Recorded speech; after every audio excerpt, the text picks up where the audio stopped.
Bismillahirrahmanirrahim.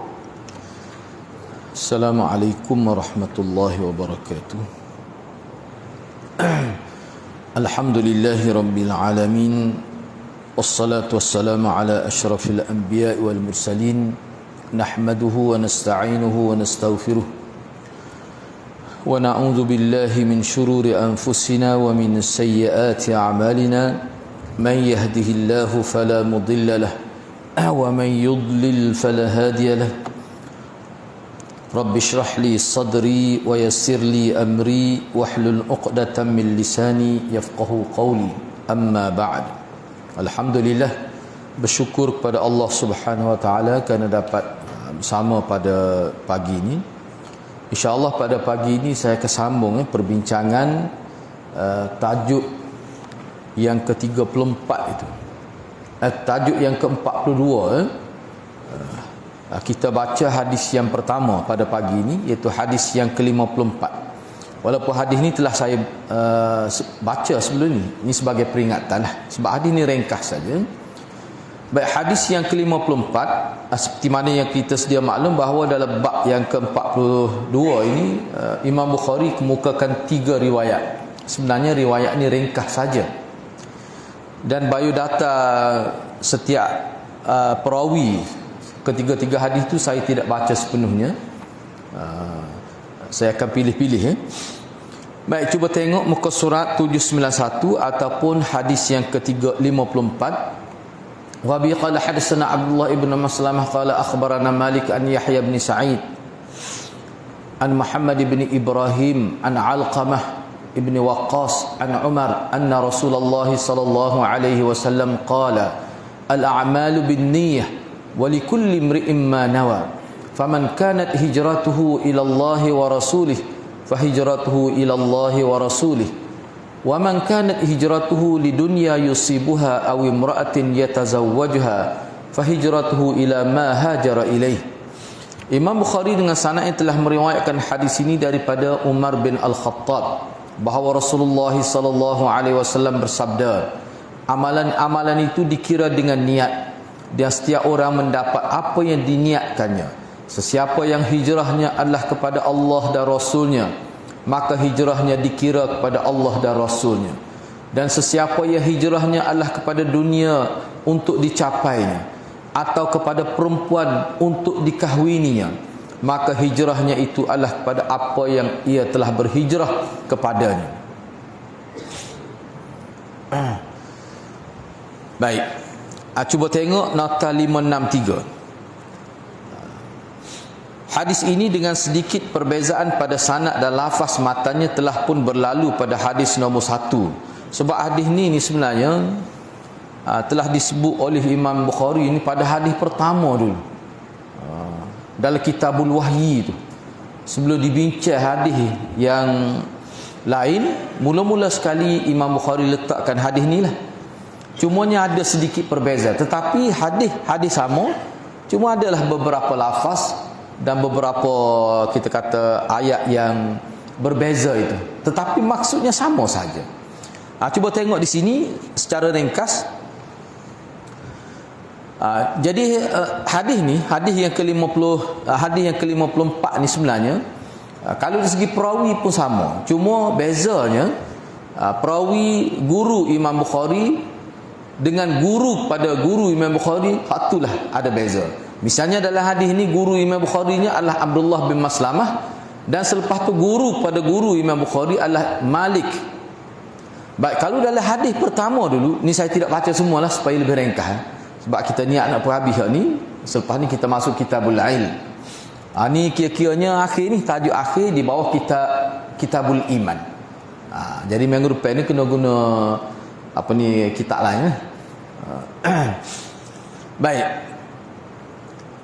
Jadi bermula daripada Yahya, kalau tengok dalam sanad itulah daripada Yahya bin Sa'id seterusnya kepada Sayyidina Umar, itu sama. Hadis nombor 1 dalam Kitabul Iman dengan hadis 54 ni sama saja. Cuma bezanya hadis nombor 1 dulu, guru Imam Bukhari nya bukan Maslamah, bukan Abdullah bin Maslamah, tetapi kalau kita tengok boleh rujuklah, cuma sini saya sebut secara ringkas, iaitu Humaidi. Tu guru Imam Bukhari. Imam Bukhari kemuka ke sanad pada hadis pertama dulu, yang mana guru kepada Imam Bukhari, guru kepada guru Imam Bukhari adalah Sufyan bin Uyainah. Hadis ni hak kita baca pagi ni, guru Imam Bukhari nya Abdullah bin Maslamah. Lepas tu guru kepada guru Imam Bukhari adalah Malik. Itu beza dia. Itu dari segi sanad. Tak ingat apa-apa ni saya sebut sepitah lalu sebab saya tidak nak baca situ. Baik.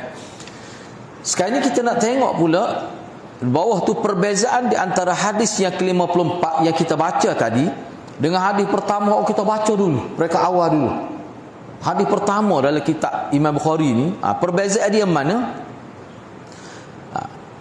Cuba tengok di situ perkataan innama tersebut sekali lagi, lafaz innama tu kalau kita perhatikan dalam teks, cuba tengok teks Arab dia tu selepas daripada qala al-a'malu binniyah. Cuba tengok baris yang kedua dalam hadis yang ke-54 tu, riwayat daripada Umar, beliau menyebutkan bahawa Rasulullah telah bersabda al-a'malu binniyah. Kalau hak dulu ada innama, tu saja beza, situ beza. Innama a'malu binniyah, hak ni tak ada innama. Tu satu. Yang kedua, dalam hak dulu, hadis nombor 1 dulu ada disebut bin niyat, innamal a'malu bin niyat. Tapi kalau kita tengok dalam hadis 54 ni, dia guna lafaz mufrad, innamal a'malu bin niyah. Hak dulu bin niyat jamak, hak ni bin niyah. Itu perbezaan yang kedua. Begitu juga perkataan innama disebut pula selepas tu. Makna 2 kali disebut perkataan innama dalam hadis mula-mula. Dalam hadis ni tak ada innama tu, tidak ada. Baik, seterusnya kalau dalam hadis cuba perhati hadis ni saya nak sebut, walikulli imri'in ma nawa faman kanat hijratu ila Allah wa rasulih. Baik, kalau hak ni yatazawwajuha, disebut yatazawwajuha. Kalau hak dulu yang kihuha, tu saja beza, makna sama ya. Hak dalam hadis ni yatazawwajuha, awim mura'atin yatazawwajuha. Kalau hadis hak nombor 1 dulu yang kihuha, tu beza dia nya. Gitu ya.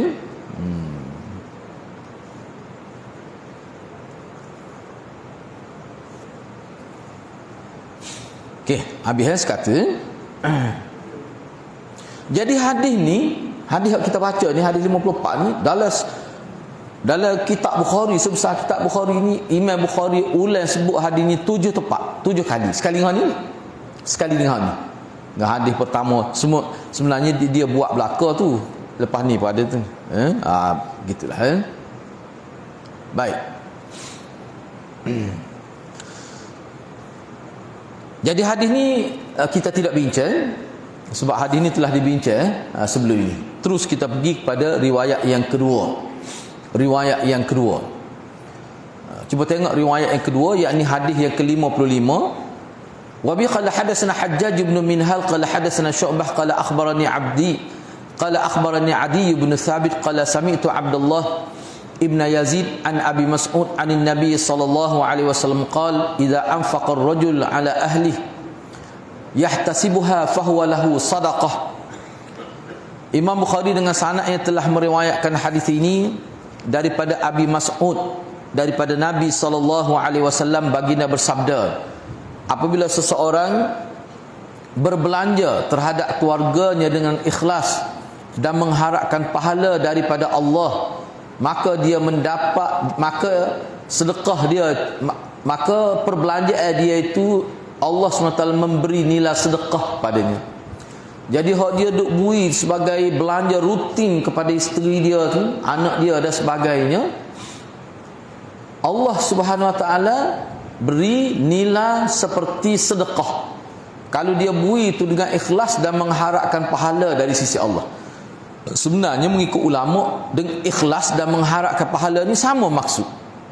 Ikhlas dan mengharapkan pahala ni sama maksud. Sebab tak mungkin seseorang itu dapat pahala, dan tak perlu pun dia mengharapkan pahala kalau awal-awal lagi tidak ikhlas. Itu maksud dia. Baik, cuba kita tengok di sini. Nota kaki yang ke 564 sekarang ni kita nak berkenalan secara ringkas saja ni, tidak nak baca semua. Guru Imam Bukhari yang bernama Hajjaj bin Minhal, ni secara ringkas saja. Ni antara guru Imam Bukhari.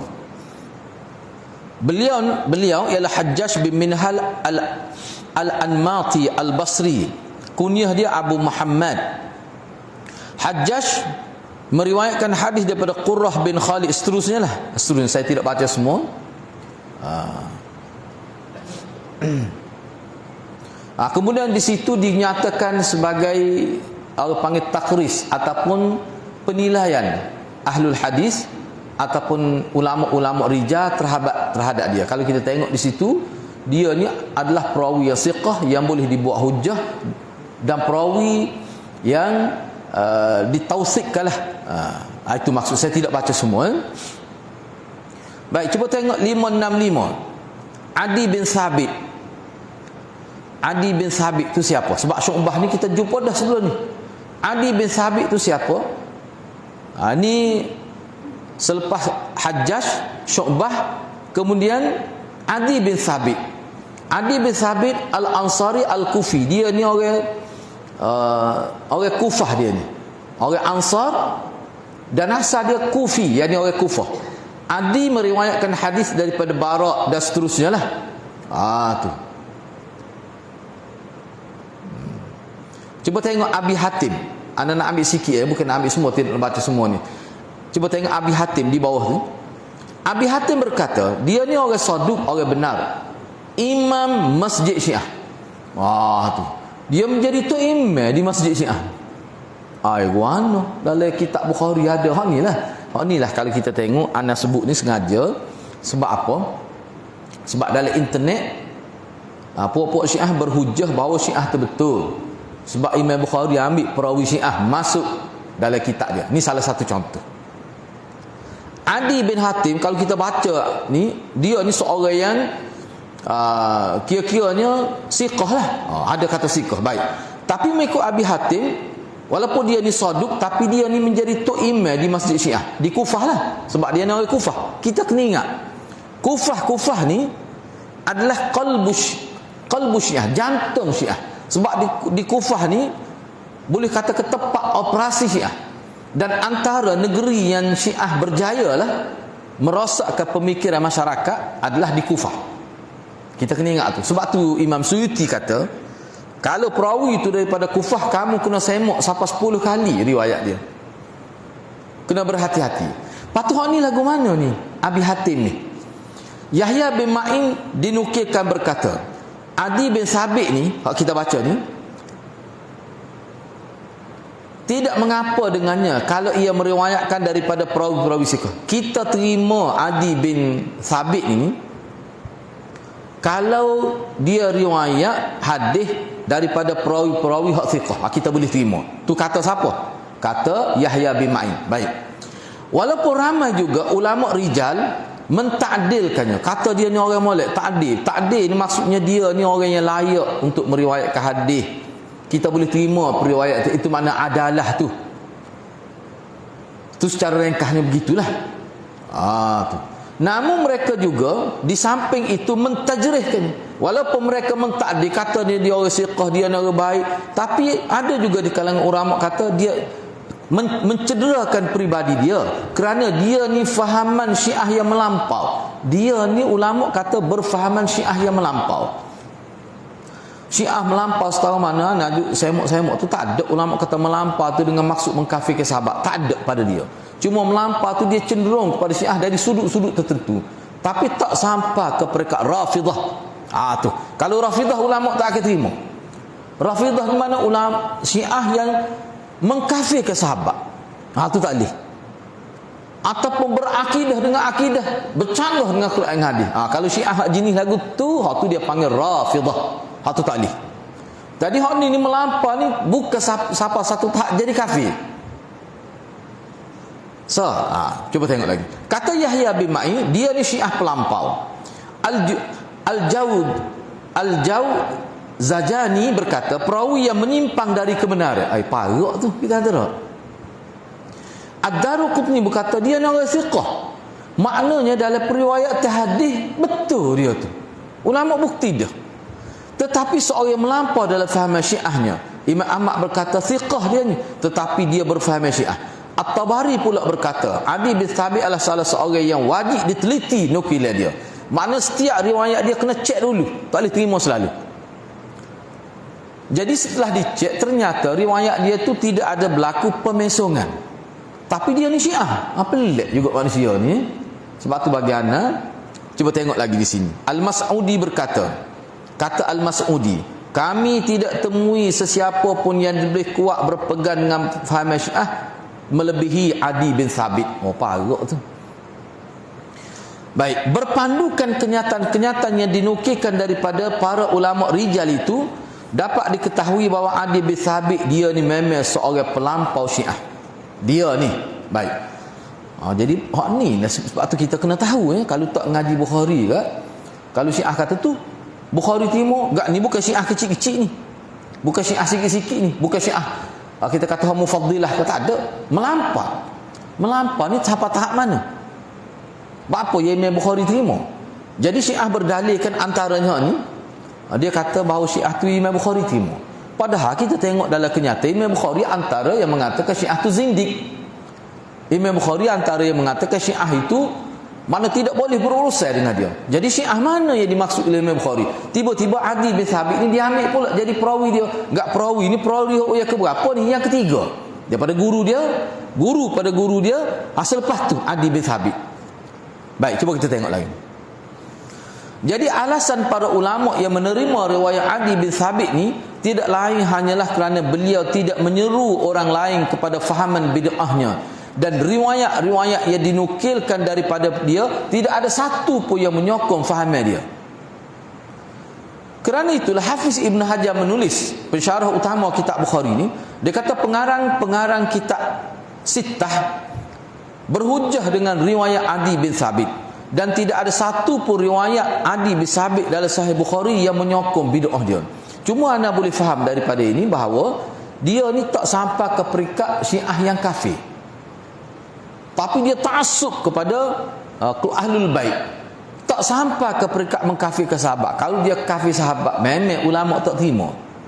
Itu kita kena ingat itulah. Lepas tu tadi hak paling pentingnya mengikut Hafiz Ibn Hajar, pun riwayat dia hak dalam Bukhari tak ada yang menyokong faham dia. Tapi kuku mana kena ingatlah. Ulama dia tidak menerima dia ni secara mutlak, tapi kena cek dulu riwayat dia. Siapa perawi dia? Lepas tu matan hadis tu ada apa menyokong faham Syiah, kena cek semua. Tak boleh terima. Orang panggil tak boleh telegak gitu selalu. Tak boleh terima selalu. Itu maksud. Mana terima dalam keadaan berhati-hati. Jadi Adi bin Thabit lahir di Kufah dan meninggal dunia di Kufah pada tahun 116 Hijrah. Hak ni sahaja ni ulama kita faham dah ni. Lahir di Kufah, mati di Kufah. Sebab Kufah tu jantung Syiah. Kena ingat tu seterusnya gitulah. Kemudian Abdullah bin Yazid Al-Khatmi Al-Ansari. Ni. Beliau ialah Abdullah bin Yazid bin Zaid bin Husain Al-Khatmi Al-Ansari. Setengah ulama menganggap Abdullah bin Zaid ni bukan sahabat. Itulah kita nak tahu. Setengah ulama kata Abdullah bin Yazid Al-Khatmi Al-Ansari ni bukan sahabat. Tetapi hak betulnya, pendapat lebih tepatnya, dia ni adalah seorang sahabat Rasulullah. Bahkan beliau ni tersenara sebagai salah seorang sahabat yang hadir dalam peristiwa di Hudaybiyah pada tahun kelima Hijrah tu. Pada tahun kelima. Meskipun pada ketika itu beliau masih kecil lagi, tapi dia sudah hadir dah. Peristiwa Hudaybiyah ni besar. Dia melibatkan berapa? 2,000 sahabat situ. Dia melibatkan 2,000 sahabat dalam peristiwa Hudaybiyah ni. Dalam peristiwa Jamal, Siffin dan juga peristiwa Naharwan. Naharwan ni berlaku pada tahun 38 Hijrah lah, selepas selesai peristiwa Siffin. Sayyidina Ali perang pula dengan puak-puak Khawarij. Puak-puak Khawarij ni asalnya penyokong Sayyidina Ali. Cuma dia tidak puas hati dengan majlis tahkim. Kenapa Sayyidina Ali serah jawatan kepada keluarga Umawi tu, dia tak setuju, maka dia keluar. Banyak ribu lah apa dia. Perang pula dengan Sayyidina Ali. Ni dia panggil peperangan Naharwan.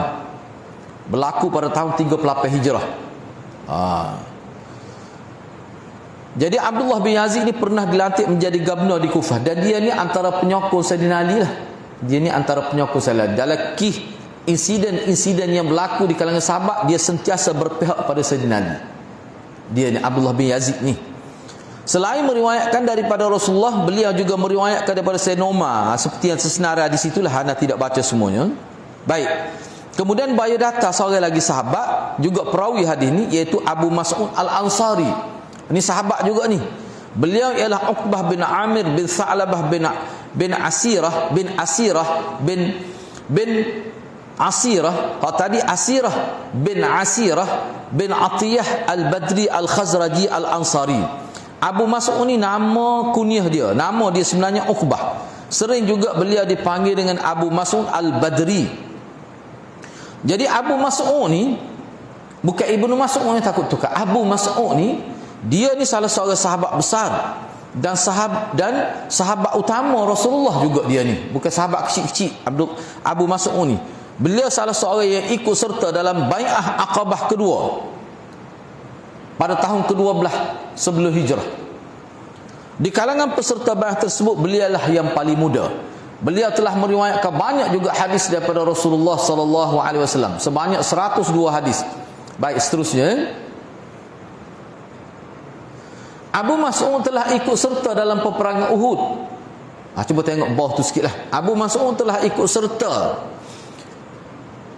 dalam peperangan Uhud dan lain-lain peperangan sesudahnya. Mana peperangan kedua lah hak besarnya. Antara ulama berhubung dengan sama ada beliau telah ikut serta dalam peperangan Badar atau tidak, terdapat khilaf di kalangan ulama. Antara ulama yang menafikan penyertaan dia dalam peperangan Badar, situlah Ibnu Syihab, Sa'ad bin Ibrahim dan seterusnya. Bagi setengah ulama yang mengatakan dia tidak ikut serta dalam peperangan Badar, kenapa dia disebut sebagai Abu Mas'ud Al-Badri? Badri itu sebenarnya kerana rumah dia di kawasan Badar tu, bukan kerana dia ikut serta dalam peperangan Badar. Ada ulama kata gitu. Parut juga tu. Bukan kerana dia ikut serta. Makna Al-Badri itu bukan makna dia ahli Badar, tetapi qaryah dia, kampung dia di Badar tu. Tapi antara tokoh yang mengatakan beliau ni sebenarnya terlibat dalam peperangan Badar pada tahun kedua hijrah tu, Imam Bukhari, Imam Muslim, Hakam bin Utaibah, Abu Ubaid Al-Qasim bin Salam, Tabarani dan seterusnya lah. Baik. Cuba tengok 568 tu Ana tidak baca semualah dia punya biodata dia tu, sebab kita nak perhabis Kitabul Iman pada pagi ni. Cuba tengok 568, sebab hadis ni sebenarnya kita jumpa dah. Hadis ni baik.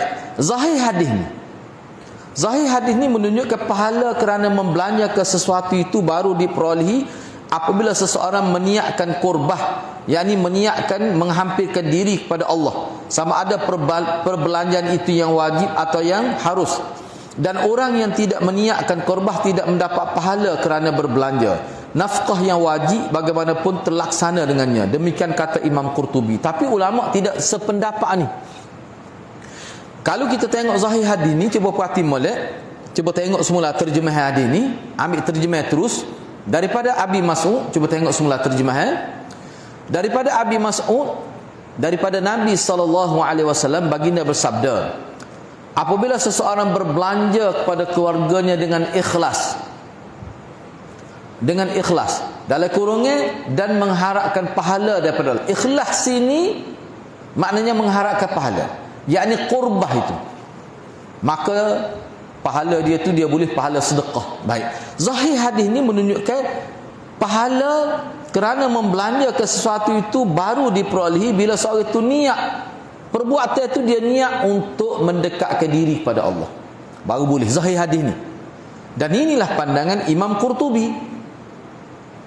Padahal kita kata belanja pada keluarga ni benda rutin, orang kafir pun membelanjakan harta pada keluarga dia. Tu benda yang mesti dah tak berkait dengan agama. Apa orang bui bila ada anak, bila ada isteri.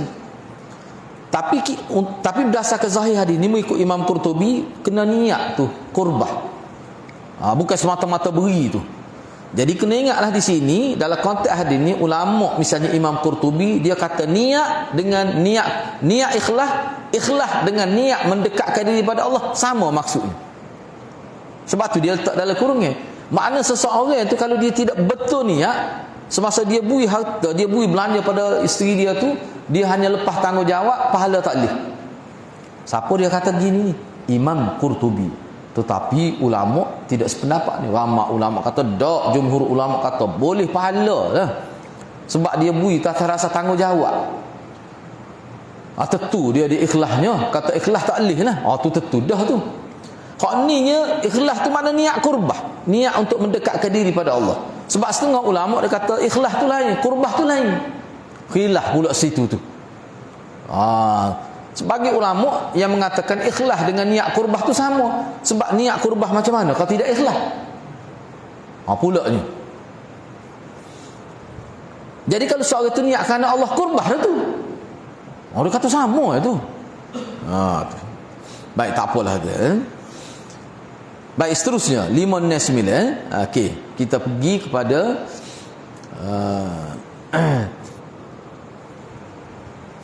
hadis yang seterusnya lah. 5-9 tu masih lagi hadis tu lagi tu. 5-9 masih lagi hadis pertama lagi tu. 5-9 tu masih lagi hadis yang bukan yang pertama, hadis yang kedua tu. Hadis 55 tu. Hadis 55 tu, hadis yang kedua. Nota kaki 5-9 tu masih lagi perbincangannya berkait dengan hadis 55 atau hadis yang kedua. Hadis ini adalah salah satu hujjah bagi ahli sunnah wal jamaah dalam menghadapi golongan murjiah yang berpendapat iman hanya pengakuan dengan lidah semata-mata dan amalan tidak menambahkan apa-apa kepada iman. Baik, sebelum ni anda telah sebut, kalau hadirat nak rujuk berkenaan dengan murjiah yang disebut oleh Maulana, boleh rujuk pada muka surat 252. Kalau dalam kitab hak besar ni adalah dalam muka surat 252 tu, muka surat 252 di awal dulu Maulana telah sebut murjiah ni asas dianya adalah kepercayaan dalam hati sahaja. Dan seseorang itu tak akan jadi kafir kukuk mana pun. Dia kata gapo, dia buat gapo kalau hati dia molek. Tu salah satu. Ada juga dikatakan murjiah ni, dia kata hati dan juga lidah atau iman. Perbuatan zahir ni tak berkait langsung dengan iman itu. Itu murjiah. Mana dia kata lidah, hati tu mesti dah. Lidah pun kena betul juga, kena jaga juga. Mana kalau lidah dia kata Tuhan tu esa, tapi dia berlakon jadi tak ca. Dia berlakon jadi Kristian. Jadi dia melakukan perbuatan yang boleh merosakkan akidah, tapi lidah dia tak kata. Hati dia pun tetap dah terima. Tak jadi kafir orang itu. Tu faham murjiah lagi tu. Tapi hak asal murjiah, hak sungguh, hak mula-mulanya hati saja. Dia ada perbezaan pula. Dan perkara ni anda telah sebut dah dalam sesi lepas. Kena ingatlah tu.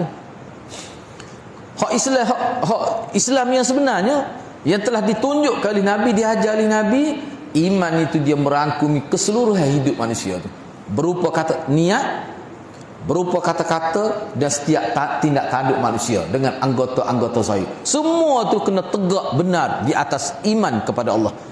Dan boleh rosak iman itu kalau perbuatan zahir manusia tu melakukan perkara-perkara kufur, dia boleh jadi kafir walaupun hati dia molek pun. Tak boleh. Misalnya dia berlakon menjadi ajaran salah. Dia pun lafaz dia kata Tuhan tu tiga. Saya tak percaya pada takdir. Lakon ni jadi kafir orang itu. Mengikut akidah ahli sunnah. Mengikut Islam lah. Nabi mai juga nak sebut akidah ahli sunnah ni. Takut orang kita faham akidah ahli sunnah ni mazhab. Islam lain. Dak, hak tolak tu.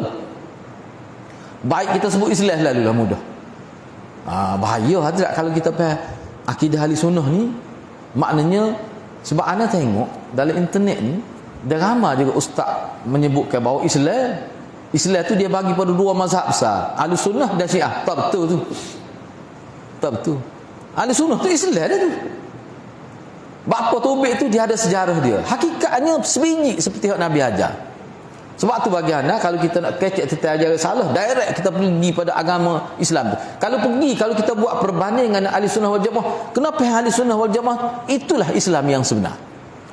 Jangan kalau kita letak Islam tu pecah dua, dah hak tu yang Syiah naknya. Syiah ni dia nak bila sebut Islam ni pecah dua, Sunni dan Syi'i. hak tu kena kita. Kalau kita pergi gitu, boleh menyakit kita.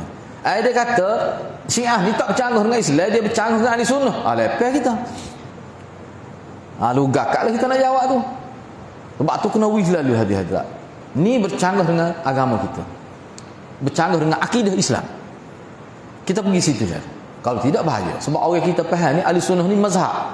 Bukan agama Islam itu sendiri. Bahaya gitu. Kalau gitu Syiah betul lagi.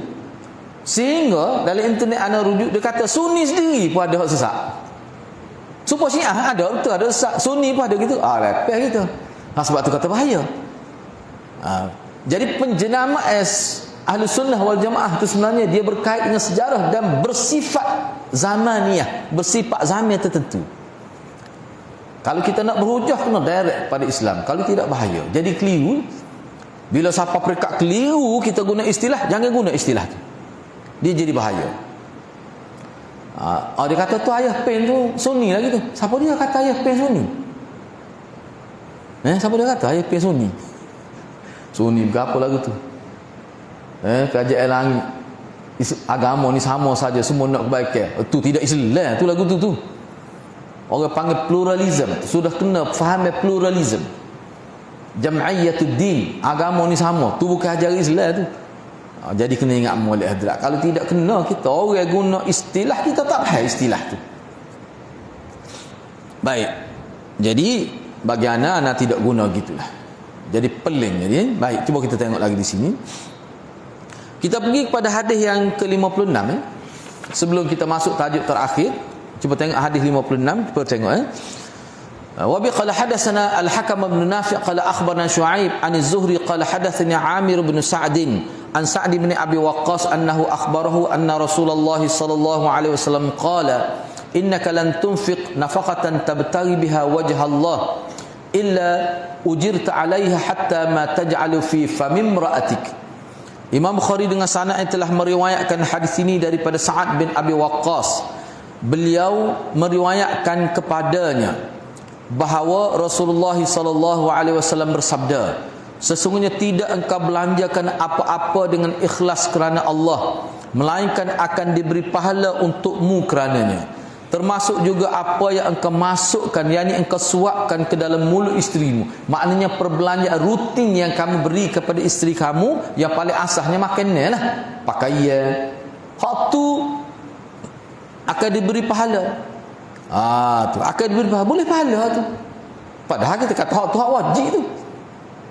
Tak sabit dengan agama pun seorang suami, dia akan beri pada isteri dia. Bahkan orang tak sahur pun, orang tak panggil orang tu baik tu kalau dia beri makan ke isteri dia.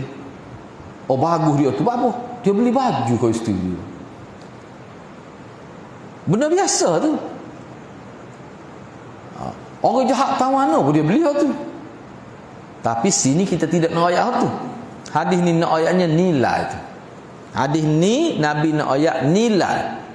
Bila seseorang tu melakukan amalan tu dengan ikhlas, hak dia bui jumlah infak wang ringgit yang dia keluarkan, walaupun yang dia keluar tu perkara yang mesti tak berkait dengan agama, perwi pada isteri ni.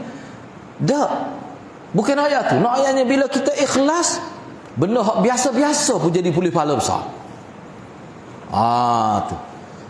Tidak nanti ke jihad lah. Jihad tu besar benar lah. Hak biasa-biasa ni pun kalau niat ikhlas, harta tu diperolehi dengan cara betul, niat ikhlas pula boleh pahala. Dalam hadis tadi boleh pahala sedekah ni. Baik, cuba tengok hadis ni.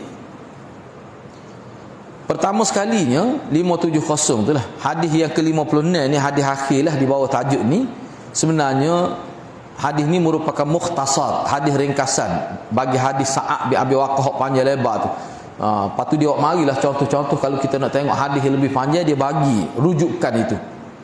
Baik, tak apalah, yang saya nak tekankan di sini, sabda Nabi sallallahu alaihi wasallam ini menunjukkan bahawa pahala segala amalan atau perbuatan yang wajib dia jadi semakin bertambah pahala tu dengan adanya niat qurbah, yakni menghampirkan diri kepada Allah. Kerana apa? Kerana memberikan belanja kepada isteri adalah sesuatu yang rutin, yang wajib, memang kena bui. Dan seseorang akan mendapat pahala kerananya. Tentu dah tu. Kita menunaikan wajib kan boleh pahala. Tetapi selain daripada kita niat nak melaksanakan kewajipan, niat pula kerana Allah, semakin bertambah pahala. Ini kata Ibnu Abi Jamrah. Makna masa kita bui duit pada isteri kita, dalam hati kita kebui ni kerana Allah. Kerana supaya aku dapat redha Allah. Dia niat gitu dalam hati dia. Maka dia akan dapat pahala yang berganda daripada hak semata-mata untuk wajib tu. Sebabnya Nabi SAW menyebut isteri secara khusus. Bapa sebut hatta kalau dia bui kepada isteri dia pun, sesuap nasib dia bui ke isteri dia, sebut khusus gitu bapa. Dalam hadis ni tak sebut bui pada bapa, tak sebut bui pada anak, bui pada isteri saja. Bapa gitu. Sebab hadis-hadis ni wahyu. Bila sebut di situ dia ada maksud yang tersirat. Dia tidak saja-saja hadis ni. Bapa sebut isteri. Di sini. Jadi Nabi sebut pemberian kepada isteri secara khusus dalam hadis ni kerana nafkah atau perbelanjaan yang diberikan kepada isteri itu manfaatnya sentiasa diperolehi oleh suami. Hak kita duit pada isteri kita tu dah, manfaat dia boleh pada kita juga. Ia akan mencantikkan tubuh badan isteri dan pakaiannya, di samping akan mengembirakannya. Dah tu untuk kebaikan kita juga. Sebab kita nak tengok isteri kita berpakaian dan pakaian cantik, kemas. Sebab kita, dan kita nak tengok isteri kita tu jadi senang hati, gembira, dan kita akan turut bergira. Itu maknanya manfaat untuk kita juga. Semua itu akan menambahkan lagi seri dan keceriaan isteri pada pandangan suami. Kan dalam Quran pun sebut, isteri kamu tu pakaian kepada kamu, kamu pakaian kepada isteri kamu. Walaupun maksud hadis tu lebih luas, maksud ayat tu lebih luas, tapi maknanya keberadaan isteri itu sebenarnya dia memberi kesan kepada suami, dan keberadaan suami itu dia memberi kesan juga kepada isteri. Jadi seperti mana kita jaga kita dengan pakaian cantik, isteri kita pula begitulah juga. Seperti mana kita jaga makanan minum kita yang berkualiti, isteri kita begitulah juga. Apa? Sebab hal tu sebenarnya hakikatnya maruah kita dan untuk kebaikan kita. Itu dia punya fahaman Islam terhadap buat baik pada isteri. Pada umumnya, di sebalik pemberian nafkah oleh seseorang suami pada isteri, ni secara umum setiap pemberian nafkah oleh suami pada isterinya pasti ada terselit keinginan memuaskan nafsu. Dia akan nafsu di sini tidak semesti nafsu seks saja. Nafsu ni sebagai satu kepuasan. Dia rasa senang hati supaya dia wujud anak dia. Tu nafsu ni tidak semesti nafsu seks. Dah kepuasan tu. Berbeza keadaannya apabila seseorang memberikan nafkah dan berbelanjaan kepada ibu bapanya. Jadi hak tadi kalau kita kata nafsu pada isteri itu ialah salah satu nafsu seks. Tapi nafsu ni bukan itu saja. Baik. Tapi kalau bui pada ibu bapa, dia berbeza. Kerana di situ tidak ada habuan nafsu. Untuk seks itu tak ada lah sebab ibu bapa. Apa yang ada hanya pelaksanaan tanggungjawab atau pembalasan budi kepada ibu bapa. Jadi niat kerana Allah atau kurbah pada pemberian nafkah pada ibu bapa lebih hampir dan lebih mudah dicapai berbanding memberi nafkah kepada isteri. Mana bui nafkah pada isteri ni dia berkait dengan banyak lagi perkara-perkara lain. Dan perkara ni kalau dalam syarah Bukhari lah hak lain, ni syarah Bukhari hak lain, dalam riwayat lain hak tidak membicarakan tentang kitabul iman ini. Dan apa pernah dengar sendiri Maulana sebut ketika di Tabu Haji tu, dia kata makna kita memesrakan isteri, menyukakan dia, memberi kegembiraan kepada dia dengan kita bui, contohlah kita kata bui perhiasan kepada dia, tak kira lah apa, dengan kemampuan kita. Hal tu termasuk tuntutan agama tu. Kalau perempuan nak kita bui gelai dengan kalau kita berkemampuan, hal tu termasuk tuntutan agama. Sebab apa? Sebab kita sendiri pun suka gitu. Sebab itulah dalam syarah tu dia sebut, dia kata maknanya kita menjaga kepentingan fizikal isteri, hal tu termasuk tuntutan agama. Sebab itulah kalau kita baca dalam kitab-kitab moden, perbincangan ulama tentang hadis dalam internet yang anda tengok, ulama-ulama ni lah di Tanah Arak atau misalnya, memang dia bincang hadis antara yang disebut. Tapi hal ni tidak dalam buku lah, mana pandangan tokoh-tokoh. Yusuf Qaradawi sendiri ni, mana misalnya kalau kita pergi ke spa, kita peruntukkan sejumlah duit supaya isteri kita pergi ke spa lah kita kata. nak buat rawatan mandi air bunga ke gapo, tak mesti kena tak mesti kena rasuk jin baru nak mandi air bunga ni. No, hak tu tak tahan. Jadi nak suruh mandi air bunga pun habis kena ganggu ke jin dulu. Tak mesti hati-hati tak. Hak tu orang panggil merawat. Hak ni menyegarkan, bukan nak merawat. Mak pergi ke spa tu dengan rambut bersih seluruh tubuh kita tu. Sama-sama perempuan, dia pun jadi segar, mandi air bunga 3 bulan sekali ke. Sesuai ke tidak dengan agama? Dia kata sesuai. Untuk kita lah juga. Apa tu? Dari segi nafsu seks.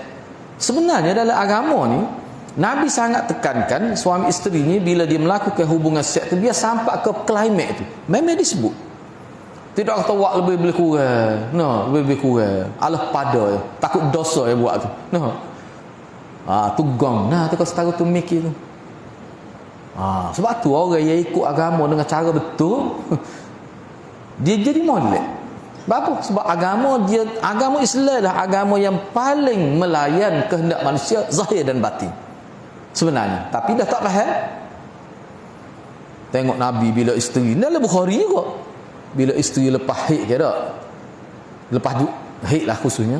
Bila dia mandi, Nabi suruh letak sesuatu yang bau wangi pada kemaluan dia. Apa? Khususnya sesuatu yang boleh merangsang seks. Apa? Untuk suami dan untuk isteri juga. Jadi kalau hak halal ni kita kena buat biar betul lah. Kalau hak halal,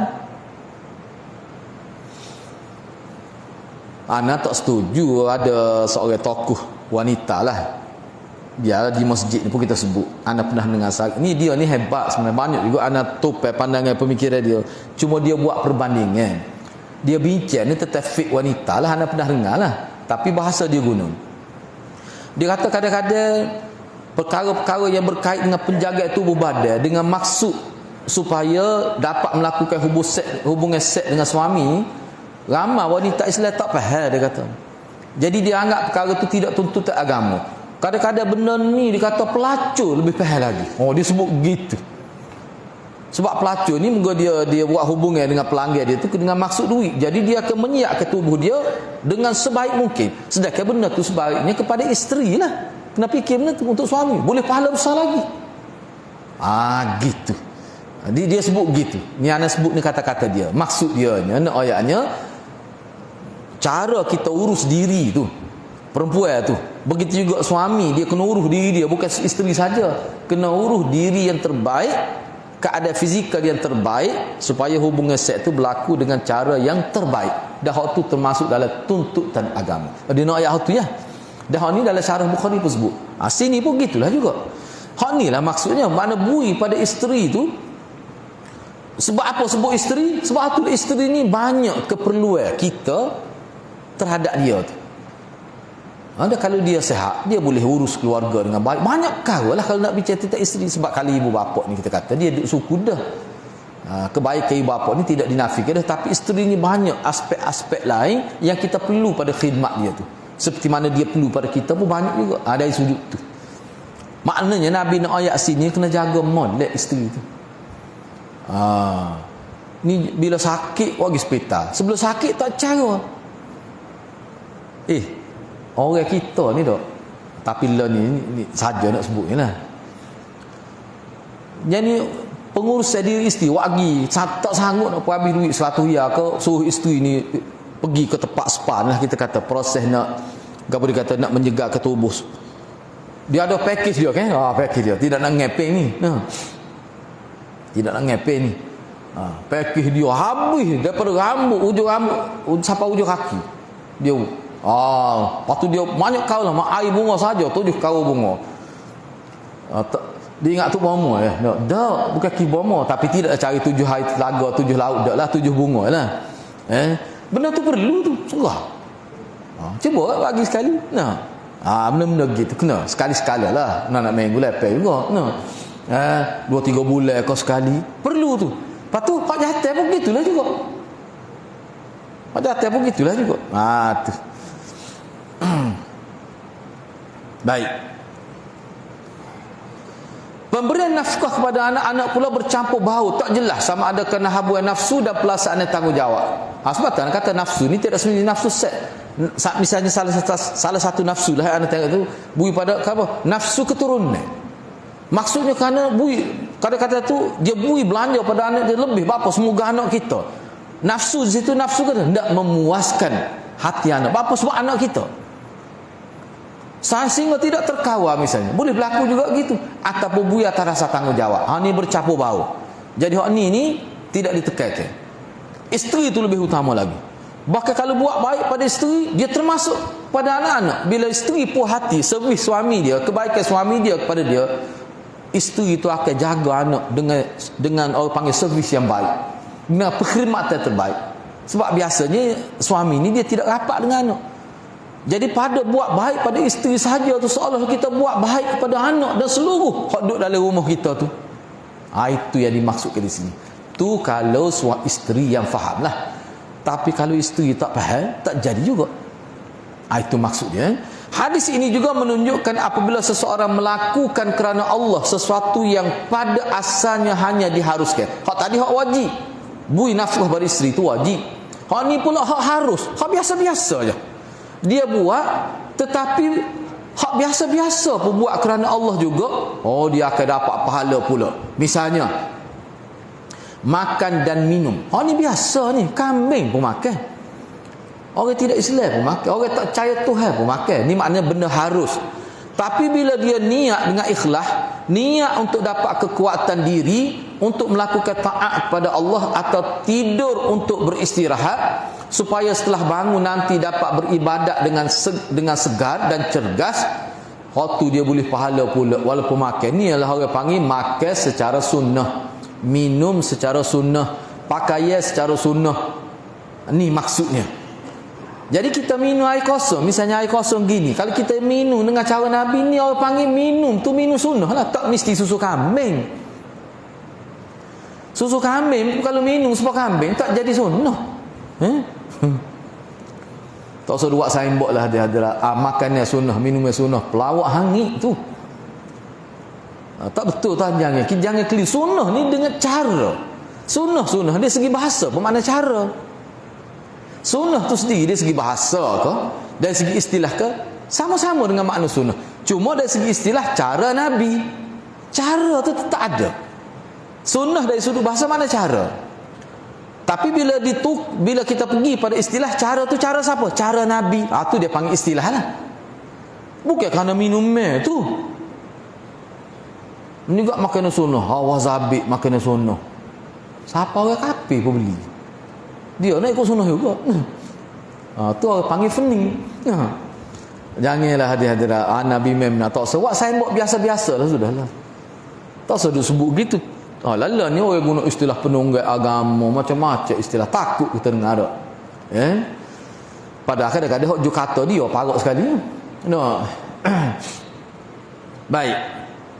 Demikian juga bersetubuh dengan isteri dengan maksud, dengan niat untuk memelihara diri daripada perbuatan haram, di samping menunaikan hak isteri. Dan yang ketiganya, niat mahukan anak yang soleh. Dia dapat pahala lebih banyak. Bahkan mengikut jumhur ulama, dalam satu perbuatan, kalau kita longgokkan niat sebanyak mungkin, lebih banyak lagi pahala. So misalnya contoh ni, anda tengok dalam kitab lain, dia kata misalnya kita mari masjid, niat ikhlas mari masjid, memang boleh pahala. Lepas tu mari masjid tu, dia letak masa mari masjid tu niat nak semayang, niat nak iktikaf, niat nak dengar kuliah, lepas tu niat nak bersilaturahim misalnya. Siapa niat untuk satu perbuatan, dia akan dapat pahala yang lebih daripada orang niat semata-mata nak mari jemaah saja. Waktu jumhur ulama berpendapat begitu. Subhan ni jugalah. Dan kerana itulah maka Nabi SAW bersabda, wa fi bud'i ahadikum sadaqah. Qalu ya Rasulullah, ayati ahaduna syahwatah wa yakunu lahu fihi ajrun? Faqala ara'aytum law wada'aha fil haram akana alaihi fi wizrun? Fakadzalika idza wada'aha fil halal kana lahu ajrun. Dan pada kemaluanmu tu ada pahala sedekah. Nabi kata gitu. Pada kemaluan kamu, yakni semasa kamu melakukan hubungan suami isteri tu, boleh pahala tu. Nabi kata gitu. Jadi para sahabat bertanya, wahai Rasulullah, adakah seseorang daripada kita mendapat pahala apabila ia memuaskan nafsu dia? Mana melakukan hubungan dengan isteri ni kira-kiranya memuaskan nafsu lah. Oh, memuaskan nafsu tu boleh pahala ke? Sahabat tanya gitu.